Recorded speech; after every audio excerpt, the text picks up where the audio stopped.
প্রায় 9টা বাজে। গ্রামগঞ্জে এখন ঢের রাত। পশু পাখিরা নির্জনে চলে গিয়েছে নিজেদের বাসভবনে। অচিরে শেষ ট্রেনটাও হরিপুর গ্রাম ছেড়ে বিদায় নিল। যাত্রী হিসেবে এসেছে গ্রামেরই 3 জন মানুষ। হরিপুর গ্রামের মোড়লের নাতি, নাত বউ আর ছেলের বউ। শহরে বসবাস করার খাতিরে এতদিন গ্রামে আসা হয়নি তাদের। মূলত পৈতৃক সম্পত্তি দেখাশোনার জন্য এই গ্রামে আসার সিদ্ধান্ত নিয়েছে তারা। দাঁড়িয়ে আছে ট্রেনের প্ল্যাটফর্মের কোনায়। তাদের নিতে আসার কথা ছিল বাড়ির কেয়ারটেকারের, কিন্তু তার দেখা নেই। এই হারামজাদা দাসকে কতবার করে বলেছি একটু শিগগিরই আসবি, এখনো আসার নামই নেই। আহা, রাগ করছো কেন? এমনিতেই মানুষটা মন ভুলো, এত বড় বাড়ির দায়িত্ব পালন করছে, ভুল তো হতেই পারে। রাগ কি আর এমনি এমনি করছি?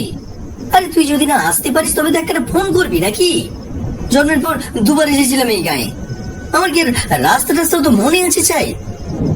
মা, আপনি তো এখানে অনেকবার এসেছেন, আপনার কি রাস্তা মনে নেই? কি বলি বলো তো বৌমা, এই শেষবার যখন এসেছিলাম তা সেও তো প্রায় 8-10 বছর হয়ে গিয়েছে।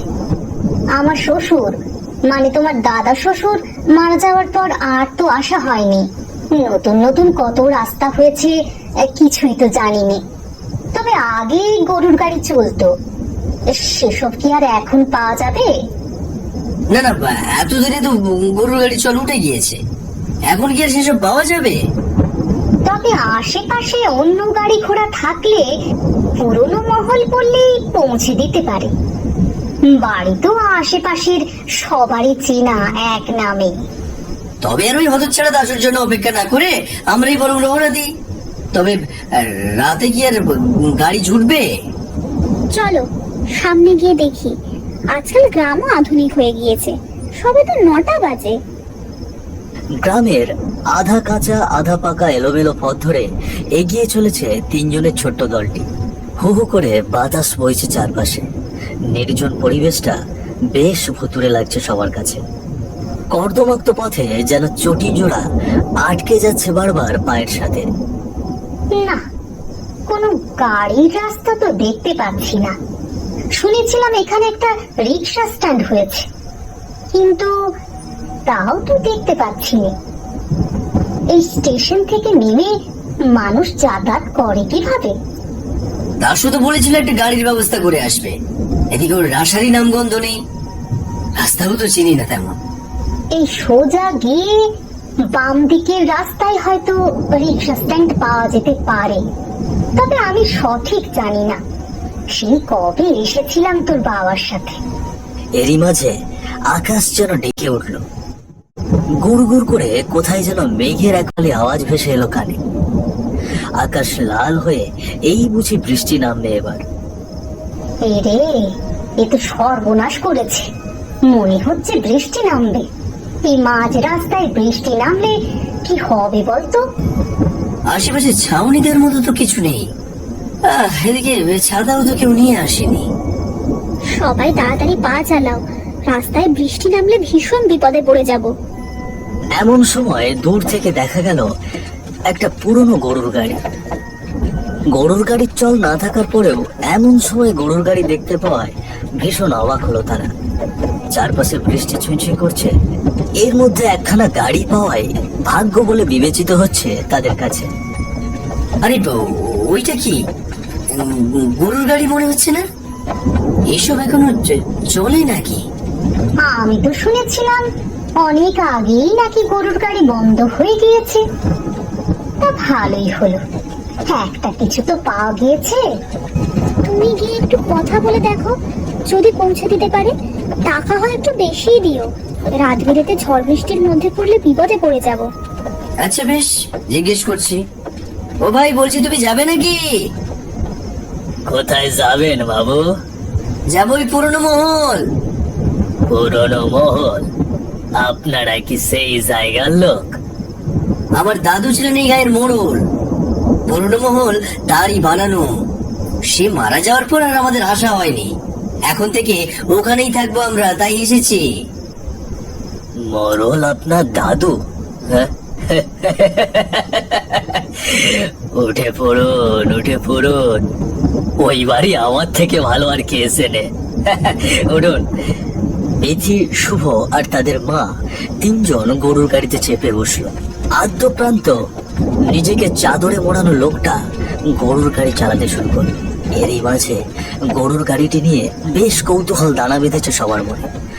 বিথি প্রথম বলে উঠল, তা দাদা, এখন এই গায়ে গরুর গাড়ি চলে? আমরা তো শুনেছি সেসবের চল অনেক আগেই উঠে গিয়েছে। চলে বই কি দিদিমণি, এটা গাঁও গ্রাম। এখানে থেকে চলাচলের জন্য মানুষ গরুর গাড়ি চালায়।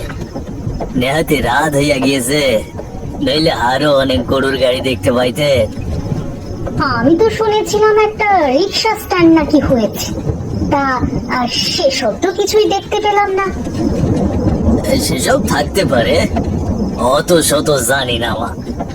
বাড়ি এখান থেকে কত দূর? মেলা রাস্তা দিদিমণি, আপনারা বিশ্রাম করেন, বাড়ি আসলে আমি বলবো। ঝিরঝিরিয়ে বৃষ্টি পড়তে শুরু করলো। এমন সময় দমকা হাওয়ায় চারপাশে সবকিছু যেন উড়িয়ে নিয়ে যেতে চাইছে। ওরা তিনজনেই ছাউনির নিচে যেন আর একটু চেপে বসল। একই বৃষ্টি, তার মধ্যে বোধহয় ঝড় উঠেছে। এমন অবস্থায় নিজেকে যতখানি বাঁচানো যায় তার সম্পূর্ণ প্রয়াস তারা করল। যে ভয়টা তারা এত সময় পাচ্ছিল, সেই বৃষ্টিটাই শুরু হয়ে গিয়েছে এতক্ষণে। রে, বৃষ্টিটা শুরু হয়েই গেল, তবে এই ভয়টাই পাচ্ছিলাম। আকাশ থেকে তো মনে হচ্ছে সারা রাতে কম বেশি বৃষ্টি হবে। ভাগ্যিস গরুর গাড়িটা পেয়েছিলাম, নইলে কি বিপদে যে পড়তাম। একই ঘর বাড়ি চিনি না, তার উপর চারপাশের রাস্তায় কোনো ছাউনি নেই। এই কেয়ারটেকারটার খুব করে খবর নেব আমি। এটা ব্যাগ কেলে কাজকর্ম করবে আর ওকে ছেড়ে দেবো ভেবেছে? আমায় তো চেনে না, আমিও নারায়ণ চট্টোপাধ্যায়ের নাতি। মানুষকে কিভাবে দেখে নিতে হয় সেটা আমি খুব ভালো করে জানি। আহা, অত মাথা গরম করো না, তারও তো কোনো অসুবিধা হতে পারে। আগে আগে সিদ্ধান্ত নিয়ে উল্টো পাল্টা কিছু করে ফেলো না। আমরা কেউ ওখানে থাকিনি, সেই তো এতদিন ধরে সবকিছু দেখে আসছে। তখন যে ঘুম জড়িয়ে এলো তাদের চোখে, নিজেরাও বুঝতে পারলো না। গরুর গাড়ির ছাউনির নিচে ঘুমিয়ে গেল শুভ, বিথি আর তাদের মা। এরপর সময় যেন চলতে না, দৌড়তে আরম্ভ করলো। গাড়ি চলছে তো চলছেই, থামার কোনো নাম নেই। হঠাৎ মাঝরাতে ঘুম ভেঙে উঠে বসলো বিথি। অবাক হয়ে চারপাশে তাকিয়ে দেখলো, নিজেও যেন বুঝতে পারছে না কত সময় ঘুমিয়েছে। এ কি, গাড়ি এখনো চলছে? কখন ঘুমিয়েছি, কত সময় ঘুমিয়েছি, কিছু তো মনে পড়ছে না। শুনতে পাচ্ছ? কি গো, শুনতে পাচ্ছ? বিথি তড়িঘড়ি করে ঘুম থেকে ডেকে তুলল শুভ আর তার শাশুড়িকে। তারা ঘুম থেকে জেগে উঠে যেন কোনোভাবেই বিশ্বাসই করতে পারছে না যে তারা কতক্ষণ ঘুমিয়েছে। কি হলো? কি ঘুমিয়ে পড়েছিলাম নাকি? কখন ঘুমিয়েছি কিচ্ছু মনে নেই। হ্যাঁ, আমিও তো ঘুমিয়ে গিয়েছিলাম। তা এখনো এসে পৌঁছায়নি? এই কটা বাজে রে? শুভ সময় দেখে অবাক হয়ে তাকিয়ে রইল। রাত 3টে বেজে গেছে। তারা এতটা সময় ঘুমিয়েছে সেটা তারা কখনো ভাবতেও পারেনি। এত সময় বাড়ি পৌঁছে যাওয়ার কথা, কিন্তু তারা বাড়িতেও পৌঁছায়নি। কি হচ্ছে তাদের সাথে সেটা যেন বুঝতেও পারছে না তারা। এ কি, রাত 3টে বাজে? মানে কি এসবের? সে কি, কি বলছো? আমরা এত সময় ঘুমিয়েছি, এখনো গাড়ি চলছে কিভাবে? আমরা এখনো বাড়ি পৌঁছালাম না। তা গাড়োয়াল তো বলেছিল ঠিক সময়ে ডেকে দেবে। রাস্তাটাও তো পরিচিতই মনে হচ্ছে। এই রাস্তা দিয়ে তো ঘুমানোর আগেও গেছি। এখনো এই রাস্তাতে কিভাবে গাড়ি চলছে? It's my one rule. I always pay because Pocket Broker covers me for dinner. কিভাবে গাড়ি চলছে? রাস্তাটাও তো পরিচিতই মনে হচ্ছে। এই রাস্তা দিয়ে তো ঘুমানোর আগেও গেছি। এখনো এই রাস্তাতে কিভাবে গাড়ি চলছে? ও দাদা, শুনতে পাচ্ছেন? বলে শুনতে পাচ্ছেন? রাত 3টে বেজে গেল, এখনো পৌঁছলাম না কিভাবে? একই রাস্তা দিয়ে গাড়ি চলছে, এসবের মানে কি? কি হলো, কথার উত্তর দিচ্ছেন না কেন? বলি মশাই, আপনার ব্যাপারটা কি? কথার উত্তর দিন। রাত 3টে বেজে গিয়েছে, এখন ডাকেননি কেন? কি হচ্ছে এসব? এই কথা শোনার সঙ্গে সঙ্গে সামনের গাড়িয়াল তার মাথা পিছন দিক থেকে ঘুরিয়ে খটমট করে হেসে উঠল। বিচ্ছিরি কদাকার চেহারা বেরিয়ে আসলো তার। আবারও ঘুমিয়ে পড়ুন বাবু, আপনাদের বাড়ি আর সারা জীবনেও পৌঁছতে পারবেন না। ও মাগো, এসব কি? এটা কি কিভাবে সম্ভব? এসব কি ভাই? কে আপনি? আমি কে জানতে চাস? আমি কে? শোন তবে আমার কথা। দয়া করেন মোড়ল মশাই, আমার আর কয়টা দিন সময় দেন। আমি এইটুকু সময়ের মধ্যে এত টাকা কেমনে দিব? সেসব জেনে আমি কি করব শুনি? আমি তোকে টাকা ধার দিয়েছিলাম গরুর গাড়ি কেনবার জন্য। এখন দিন পার হয়ে যাচ্ছে, 2 মাসের জায়গায় 6 মাস। 2 মাসের ভেতরে টাকা দিবি বলেছিলি, সেই টাকা আমি এক্ষুনি চাই। দয়া করেন মোড়ল মশাই, আমার আর কয়টা দিন সময় দেন। আমি কথা দিচ্ছি, আমি আপনার টাকা সব শোধ করে দিব। ওসব কথা বলে আর পার পাওয়া যাবে না। আমার টাকা এক্ষুনি চাই, মানে এক্ষুনি চাই। যদি এক্ষুনি টাকা না দিস, তবে তোর যে জমি বাড়ি বন্ধক রেখেছিলি সেসব বিক্রি করে দেব। বুঝতে পেরেছিস? এই জন্যই ছোট লোক জাতকে কখনো টাকা ধার দিতে নেই। আমি তো আগেই জানতাম তোর মতো ছোট লোক এত টাকা কোনোদিন ফেরত দিতে পারবে না। এভাবে বলবেন না মোড়ল মশাই, আপনি যা বলবেন আমি তাই শুনবো। দয়া করে আমার আর কিছুদিন সময় দেন। এইটুকু দয়া করেন আমারে। তা একটা সাহায্য করতে পারি অবশ্য, তুই যদি রাজি থাকিস তাতে তোর উপকার হবে। কি করতে হবে মোড়ল মশাই আমারে বলেন, আমি সব করব। তোর একটা বোন আছে না, কি যেন নাম, ভুলে গেছি। যাক, নাম দিয়ে আর কি হবে, কিন্তু দেখতে ভীষণ সুন্দরী। যদি এক রাতের জন্য আমার বাগান বাড়িতে পাঠিয়ে দিস, তবে ভেবে দেখতে পারি তোর টাকার কথাটা। যদি আমাকে খুশি করে দিতে পারে, তবে পুরো টাকাই ছাড় দিয়ে দিতে পারি। আমরা গরিব ছোট লোক হতে পারি বড় মশাই, কিন্তু নিজের বোনকে বিক্রি কথা চিন্তাও করতে পারি না। প্রয়োজন নেই আমার ঘর বাড়ির। বোন আর মাকে নিয়ে রাস্তায় ঘুরবো প্রয়োজনে, তবু মান সম্মান খোয়াবো না।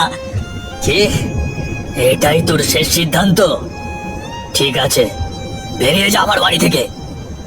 ওই তো মা, দাদা এসে পড়েছে। তুমি শুধু শুধুই চিন্তা করছিলে। আমি বলেছিলাম না দাদা ঠিকভাবে বাসায় ফিরে আসবে, দেখলে তো? হায় হায় বাবা হায়। তা হ্যাঁ রে, এই মোড়ল মশাই কি বললো? বলি টাকার জন্য কি খুব বেশি চাপ দিচ্ছে? সময় দিয়েছে তো? না মা, সময় তো দেয়নি, উল্টে এমন কথা বললো যে রাগের মাথায় আমি। রাগের মাথায়? তুই কি করেছিস বাবা, কি করেছিস? হ্যাঁ, কি বলেছে মোড়ল মশাই? শয়তানটা বলেছিল পিনাকে একদিনের জন্য ওর বাগান বাড়িতে পাঠাতে। এই কথা শোনার সাথে সাথে আমার মন চাইছিল মেরে ওর মুখ ভেঙে দিই, কিন্তু আমরা গরিবরা তো সবসময় অসহায় এদের কাছে, তাই সেও কিছু বলতে পারি নাই। বলেছি মা আর বোনকে নিয়ে প্রয়োজনে রাস্তায় ঘুরবো, তবু মান সম্মান খোয়াবো না। হয়তো এই বাড়ি আর এই জমিটা আমাদের হাতছাড়া হয়ে যাবে মা। তুই চিন্তা করিস না বাবা, তুই চিন্তা করিস না। তুই আর বিনা আমার সাথে থাকলে আমার আর কিচ্ছু প্রয়োজন নেই বাবা, তুই নিশ্চিন্তে থাক। রাতের অন্ধকারে যখন মিঠু আর তার পরিবার ঘুমিয়ে গিয়েছিল, তখন মোড়ল এসে তাদের বাড়িতে আগুন ধরিয়ে দিলে। খুব তাড়াতাড়ি আগুন চারপাশে দাউ দাউ করে ছড়িয়ে পড়লো। ওরে ওরে, কে কোথায় আছিস? বাঁচা বাঁচা আমাদের, বাঁচা! আগুন আগুন! আগুন লেগেছে বাড়িতে,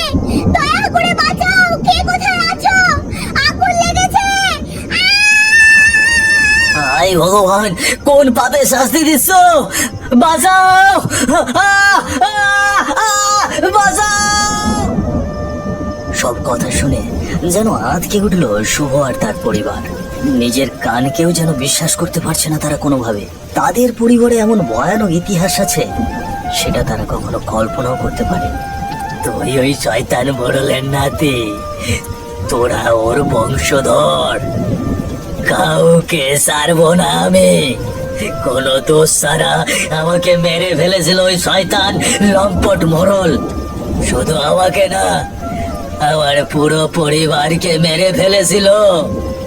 এরপর আমি ওই মোড়লকে মেরে ফেলেছি, আর রোজ রাতে আমি অপেক্ষা করি ওর পরিবারের জন্য। এক এক করে মারবো।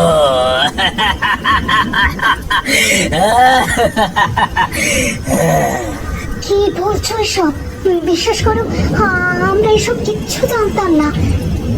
আমরা এখানে কখনো থাকিনি। আমার শ্বশুর সম্পর্কে আমার তেমন কোনো ধারণাই ছিল না। আমাদের তুমি ছেড়ে দাও, ছেড়ে দাও আমাদের তুমি। বিশ্বাস করো, আমরা এর সাথে জড়িত ছিলাম না। আমরা কোনো দোষ করিনি। দয়া করো, আমাদের আমাদের শাস্তি দিও না প্লিজ। দয়া করো, দয়া করো আমাদের। ছেড়ে দাও, ছেড়ে দাও। সেই ভয়ানক আত্মা গলা চেপে ধরলো শুভর মায়ের। শুভর মায়ের নিঃশ্বাস আটকে যেতে শুরু করলো। ছাড়ো, ছাড়ো আমার মাকে, দয়া করে ছেড়ে দাও না মা।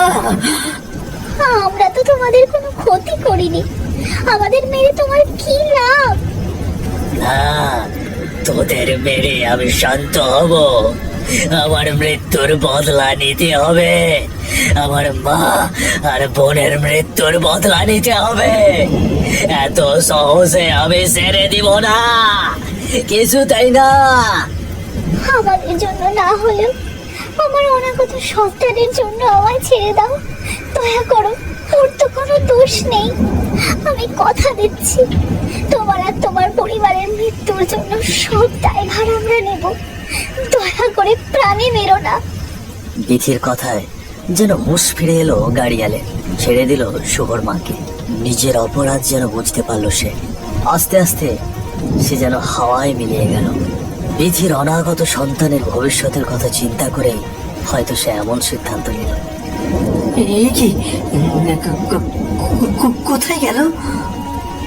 হয়তো আমাদের মুক্তি দিয়ে চলে গিয়েছে। আজ তোমার দাদুর ভুলের জন্য আমরা এত বড় বিপদে পড়লাম।